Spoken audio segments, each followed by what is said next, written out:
Cody Payne, welcome to the show. Hey, appreciate it. Glad to be here. Anytime I can talk with a fellow commercial real estate investor, somebody that's an expert and specializes in the industry and the space, I always get excited. We got a lot of people that love obviously real estate as a whole, as an asset class, but as you know, so many different asset classes within that general topic of real estate. What led you into real estate in the first place? I was selling cars first, and always wanted a Cadillac. And I met a guy that said he thought he could help me get one, and so I went to work for him. Nice. Okay, so you got a mentor that kind of pulled you into this space. And where specifically did you start? Did you begin on the single family side? Did you go straight into commercial or? No, so I started in commercial, and I started on the small bay flex industrial leasing and sales side, and also working on a little bit of office as well. But yeah, no, I jumped right into the commercial side. What do you say to the people that are waffling between single family and commercial? And I'll give you a little context to this because I wish I would have started in commercial right out of the gate when I began, real estate investing 14 years ago. But I thought, at the easy way, the safe way, the less complicated way would be to get into single family first. And that obviously was, not true. And I wish I would have, jumped right into commercial immediately. But what are your thoughts around the differences between commercial and single family and why you like commercial better? I mean, I think there's definitely a lot more emotion involved in residential. I think everybody knows that. And so, each one takes, a different type of skill level. Anytime you're dealing with emotions, your sales skill level is a little bit different, right? You can't be too salesy. On the commercial real estate side, you've got so many avenues you can go, right? You got the leasing, the sale, and whatnot. On the investment sale, it's a little more analytical and understanding, rates of return, how to add value, where people can add value, what audience is looking at it. It's a pool that's constantly changing. Commercial side doesn't really have a true MLS. And especially if you're dealing in like multifamily storage, some of these asset classes, it's a very tight niche group that works in it. And so, residential is very co-broker friendly. And on the commercial side, what I didn't know when I got in, I didn't realize how unfriendly the commercial side was. I mean, we co-broker with people all the time, but I was surprised to meet a lot of people that were like, hey, this is a good building you have for sale. We got a guy that wants it. They're like, all right, well, just so you know, we don't pay any fees to outside brokers. And I was shocked to hear that. I didn't know that. And so, there's definitely differences to it. They have a lot of similarities, but I think one of the main things is probably going to be the emotion level, I would imagine, because on our side, tempers flare every now and then, which they do in anything. They'll flare, when you're in line at Walmart, but it's definitely a different aspect of it and a different kind of mindset, I believe. Yeah, it's more the egos flaring up usually, right? Which isn't any better. At the end of the day, it's all data-driven decisions when you're talking about investing and, numbers that kind of tell the story on commercial. Whereas obviously, like you said, single family, there's a lot more emotional hooks in the transaction. What are some of the skills you would say for an investor and somebody to succeed in commercial real estate are amongst the ones of the best developers, the best investors, the most successful, most wealthy that you see? What are some of those skills and characteristics and qualities that make a great commercial real estate investor? I think area knowledge, right? Because, anytime we're working on helping somebody build a, flex industrial park, or, if we're working on something, or even if it's just an investment sale, the area knowledge is very key because, you can have a city like Dallas that has so many different areas of it that, we see people make mistakes that will build in an area that they think is a good area, but it's actually not. Or, not understanding, how to, really how to add the true value to the product. The syndicators, sometimes we see them in some aspects, overpromise and underdeliver, which that happens in any business as well. So, I mean, this isn't, I'm not breaking in any news here, but, I think it's really kind of area and product knowledge based because, anytime we meet somebody that, does a lot in our asset class, I mean, they know what the build cost is. They know what adding the extra showroom glass costs. They know all these things. They know it all right here. And that's a very good trait to have, because that allows you to evaluate sites quickly and move on to the next. Now, talk about small, bay industrial, flex industrial. Why did you decide to, make this your niche and just obsess over this asset class? What is it about it that pulled you into the space, and why you love it? Well, it wasn't a choice. The guy that I was working for did big box industrial, like big box leasing. Yep. And I was real young at the time. I had a lot more hair, and I don't think he wanted me meddling with this stuff. So he said, "Go deal with the small bay stuff," which this was 2005. I give you, and nobody really. It was not a really good asset class. It was a lot of people called it like the dirty fingernail asset class. Like So I mean, it's evolved quite a bit. But I got in it. It's the reason I liked it initially, because I was actually leasing it. It was a high velocity leasing game. So, I mean, I was doing 60, 70, 80 leases a year. Wow. On the lease side.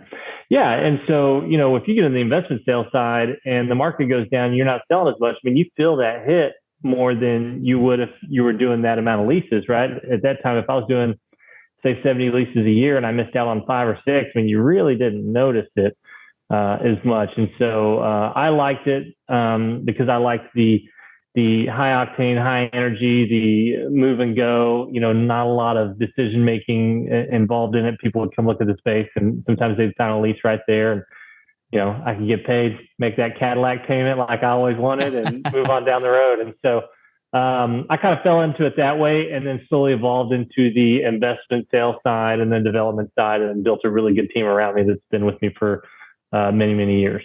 Beautiful. Now, talk about just the overall asset class and how it's evolved, and what you see the opportunity with, flex and small bay industrial in today's landscape and maybe going forward. Well, I think the best thing about it is I think it's one of the easier asset classes if you want to get involved in it and invest in it, or if you want to actually get in and develop it. I believe it's actually one of the easier asset classes for a new entrepreneur, new investor, new developer to learn. Its learning curve, I think, is much more friendlier, because the build side, I think that's what you're probably going to ask, because the build side is, in many cases, not as comprehensive, not as much moving parts in it. A lot of the spaces are standard size. You're not customizing a lot of things. And so developing the right model and, kind of finding a piece of land is, usually the best way to go, or finding a piece of land that tailors to that model. Obviously you got to do all your demographic searches, understand the area and things of that nature. But that's why so many people from like self-storage and other asset classes have been coming to it, because they do, they think it's got a much better learning curve, but it's also one of the more inflation-friendly asset classes too, when it comes to re-tenanting. And so when you take all the asset classes out there, right, you got storage, you got multifamily, office, retail, hotels, you got all these, besides self-storage, when a tenant leaves and you re-tenant the space, small bay flex is right there next to it as far as cost to refinish out. Because as you know, like take the office, the office building class, for example, right, where TIs used to be 4 or 5 years ago, $15 a foot. Whenever a tenant left, now it's like $45, $50. And in a lot of the cases, those rents haven't gone up as much. And so when it comes to small bay flex, it's really basic units. A lot of times it's a garage, an office, and a restroom. And for the most part, that's it. And so when someone leaves, your refinish out cost is usually not as much. And also the tenant pool has really grown, especially since 2020. It's expanded rapidly. And so it's not uncommon, to see not just, light industrial subcontractors, landscapers, plumbers, this and that. I mean, these things now can have, showroom retail guys in there. It's not uncommon to have gyms, pizza joints. They've even got, certain retailers, as those guys, smaller retail guys aren't as reliant on traffic as much. We've even got buildings that have office space in them. And so they're really, back in the day, they just tailored to the smaller subcontractors. Right. But now today, these facilities can tailor to that entire pool, which is, I think, one of the largest tenant pools in commercial real estate. 100%. I mean, 1099 contractors, in general, independent contractors, entrepreneurs, that really has expanded in quite a big way. And then obviously, like you said, post 2020, we've got a lot of people that needed to get out of their house, needed to, keep running their business. You also saw just kind of somewhat of the utility of those spaces expand outside of that normal vein of, a service-based contractor to becoming, more office hybrid a little bit, right? You got, a lot of different uses for those spaces beyond just being, an industrial warehouse, right? That was kind of the common use of the space. So maybe we could walk some of our investors or aspiring investors through a process around how to kind of approach and look at this investment strategy from, I'm curious what you guys do in terms of how you identify key demographics, because I'm sure there are some markets, as we've seen, oversupplied with this type of product without necessarily the demand to keep up for it. We've seen some that just can't keep up with the demand, right? So from a demographic perspective on markets, on areas, things that you guys, do some due diligence on before you decide, hey, this is a great site to either develop, or hey, this is a great site to purchase. What are some of the things that you're looking at that other investors should be taking into account when determining whether or not this type of product fits into the marketplace? So if you're like, okay, I want to build a small bay industrial park and I'm looking for a piece of land, what are some key factors that I need to look at, right? A few key ones that we look at is we really like the home ownership to be over 70%. Reason being, if you have too much renter and you're filling this up with subcontractors, there's sometimes not enough work for those guys if it's more of a renter market. And so you really want that home ownership to be on the higher side. If you are trying to do a showroom flex model, which is going to have a lot more glass on the front, to where not only you get subcontractors, but maybe you can get some tile guys, flooring guys, gyms, things of that nature. Some of the higher paying tenants. Then we start looking at spending per capita in the area and what that's being spent on. We also look at home growth. Obviously, if you're infill, you're not going to have as much home growth, which that's understood. You just then want to hone in on some of the other factors. We like home growth. One thing that we've really been looking at that I think a lot of people haven't been is, master plan communities have been really large here over the past few years, right? Yep. Back in the early 2000s, late 90s, you really didn't have those. And now you got these master plan communities that people are building, which are massive, that, have not just the, excessive amount of homes that they're bringing in, but also infrastructure, schools, retail, medical office, things of that nature. And so one thing that we've been eyeing is, hey, we want to find plots of land next to, a pretty good size master plan community as well. And so we've been eyeing that, but, traffic counts are big. We love frontage. It's not necessary, but you'll never say we don't want frontage on any deal. Of course. And so, those are the things that we look at is, the spending, the growth, the home ownership, the household value, household incomes, and all that stuff. And each one kind of tells a little bit of a different story. And then we'll also look at, okay, how many businesses are in the area today and how many were in there 3 years ago. And so we also look at the business growth as well, because, since COVID, the other thing that's helped out Small Bay Flex is, the expansion of e-commerce, and everybody, Yep. It seems like everybody's got a family member that's got a shipping business now. And, the commercial kitchens have also helped out these facilities quite a bit as well. And so there's a lot of different ways you can tailor it. And that's why you see these builds that people do that will really just be like all glass up front and garage doors on the backside. And you'll just have a versatile, unique mix of tenants throughout. Which is pretty cool. It makes for a fun asset class for sure, even though the simplicity of it, right, in terms of how you manage and execute on, whether it's a development or a backfilling of the tenants in those spaces, it makes for a fun, diverse kind of ecosystem to play within.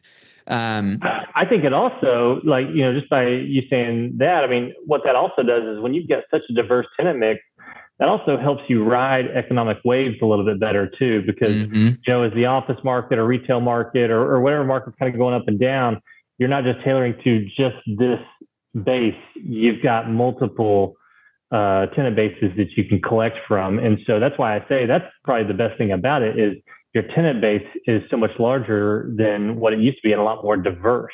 Yeah, yeah, absolutely. Which obviously talks about kind of at least one component of mitigating risk on this particular asset class. What are some of the other risks that you see, and or how are you guys, seeing investors mitigate risk in this asset class when it comes to small bay and flex industrial? So one thing that is, it happens with any asset class that's hot is, making sure you're not getting into an area that's overbuilt or will be overbuilt, right? I think storage is like the king of that. We've got storage guys at the office and they always joke about it. They say, hey, if you want to build a storage facility, storage guys say, find a storage facility and build right next to it. And I mean, it's not uncommon even with the small bay flex. And so you want to make sure you're not getting into an area that can get overbuilt. You want to make sure that if you're going to get in an area that already has small bay in it, you want to amenitize the asset class. And that's one thing that a lot of people don't do. Talk about that a little bit more. Well, yeah, and we talk about that all the time because amenitizing is what has really been going on across commercial real estate, right? Right. And people call it the flight to quality and other stuff. And that's why you got office buildings and hotels, multifamily. I mean, they're always trying to out amenitize each other, and it's really no different in this because if you're going to go into an area where there could be competition or is competition, you want to look at, all right, what amenities can I offer that nobody else does, right? Those can be storage side yards, right? A lot of people don't do those. Those are like gold right now. Mezzanine space. Like you and I were talking before we were online, you'd be surprised how many spaces out here are not air conditioned. And people will pay up for that in many cases. And, parking, storage, covered parking, higher ceiling height, signage. I mean, there's a lot of things that, people can do to these to not just help add value, but also help with tenant retention. Yeah. Yeah. Obviously looking at your competitors in the market is key to see how you can be an outlier in a good way by offering some of those things or baking some of those things into either your development or your CapEx. Talk about how you guys analyze these deals and maybe what some of the rules of thumb in terms of metrics and KPIs you guys are seeing your investors look for or investors are getting that you think makes for a good deal, and maybe what others can use as somewhat of a criteria for how they look at these investment opportunities. Gotcha. So to start on the development side, we need our coverage in many cases to be at least 30%, right? And a lot of times if, we're buying the land anywhere from, $3, $4, $5 a foot, and you got that coverage, you need to be at least $12, $12.5, $13 plus triple net on the rate for it to make sense. If you're going in and you're buying existing, it's not uncommon for these I mean, the cap rates are really all over the place because the best part about this asset class is, unlike multifamily and others, that the value add stuff has already been picked over. There's still quite a bit of that. We just closed 2 parks that were both their rent. It was an older ownership that had it, and their rents were near half of the market. And so that's not uncommon to find. It's getting less and less common, obviously. Sure. But there still is good value add parks that are existing that people can buy, add the value to, keep, flip, whatever they want to do. But when it comes to, cap rates for stabilized, depending on the area, if you're in a Texas market, Georgia, something like that, you're probably going to see high 6, low 7s going in. Good news is rental rate growth has been pretty good. Obviously some markets don't have it as much. We've seen 5% in many markets, which is pretty good, especially if you're on triple net leases and you've got your expenses covered. Occupancy rates have been very good across the U.S. But there still is a lot of build going on. Like take Texas, for example. I think there's, nearly 10 million square feet that's proposed or under construction. And that's a lot. But as we know, not all proposed does get built.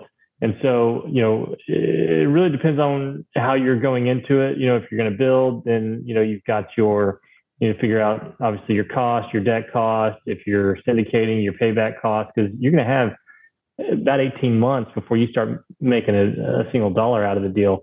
But on the existing side, like I said, there's plenty of opportunity on that front.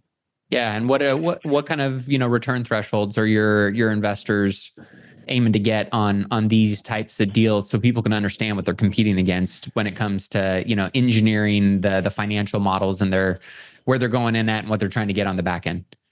I know there's several funds that we work with that we sell to and help build, and they offer anywhere from 8 to 12 for the most part. And that's on new build, new construction. And then as far as existing goes, we see a lot of those guys running 7, 8, 9, 10. Okay, makes sense. Now, how are you guys finding these opportunities? Where are these deals? If somebody were to go, man, this sounds interesting. I wanna start looking at some more of these opportunities. Where are you guys finding them? Where are your investors finding them? What are some of the common run of the mill strategies, and maybe what are some of the more advanced strategies you're seeing investors do? Well, if you want to find and you want to do if you want to do new development, then you really need to seek somebody out in that specific area, right? Yeah, you got to be somewhat more of an You want to advanced be, yeah, you want to be, you want to investor. get in, you want to get in with the right folks in the right area and not rely on somebody that is not as familiar with the area because, land can be pocket deals as well. When it comes to, getting existing products, that's pretty easy. I mean, that's what me and my guys do for a living. That we sell the parks and so, anybody can always reach out to us or somebody else that specializes in small bay flex across the U.S. And, we can help people understand, hey, these areas produce these returns, these kind of buildings, these kind of rental growth, these areas maybe have a little bit more value add component to it. You can still find these older mom and pops. Do you want to get into a metal construction? Do you want infill? Do you want to fight with the institutions? What do you want to do? And so, we help people all the time that want to get into it. And like I said, that's actually been the funnest thing over the past couple of years is the amount of cross asset investors that have been coming to it. We just sold a really large park actually in North Fort Worth to a group that was mostly office investors over the years. And, they wanted to look into diversifying. And so reached out to us. We sold them a beautiful park out there. And we've done that for a lot of guys. We've done several with multifamily guys also. They love the management side of it because they go, we don't see a phone call after 5 o'clock, and the tenants mostly take care of the spaces themselves. And so it's also a very management friendly asset class as well. Yeah, I was gonna just ask about that. For those that are going, man, I don't know if I want to be managing real estate, and I'm looking for passive stuff. Talk about the different ways that you can make this asset class passive, and just talk about maybe the different ways that you can manage it, pros and cons. Yeah. So look, if you're looking for passive income, obviously an LP is always going to be your best way to go. But if you want to own something that's a little easy, on the easier side, management companies love these asset classes because they're low management tenants. And a lot of times, if you've got the triple net leases in place, the tenants take care of the places themselves. So, the management side of it's generally very friendly. Unlike, self-storage, where, those units are turning over consistently, multifamily, they see, good turnover. Small bay flex, you can always hire a management company and a leasing guy. They'll get, a lot of times they'll get you taken care of. I'm sorry, what was your other question? Yeah, just around kind of the pros and cons of, managing this asset class and how you can make it as, management non-intensive as possible. You alluded to, obviously the certain types of lease structures. Those are some of the things that, I think investors should be thinking about as they're engaging in an asset class like this.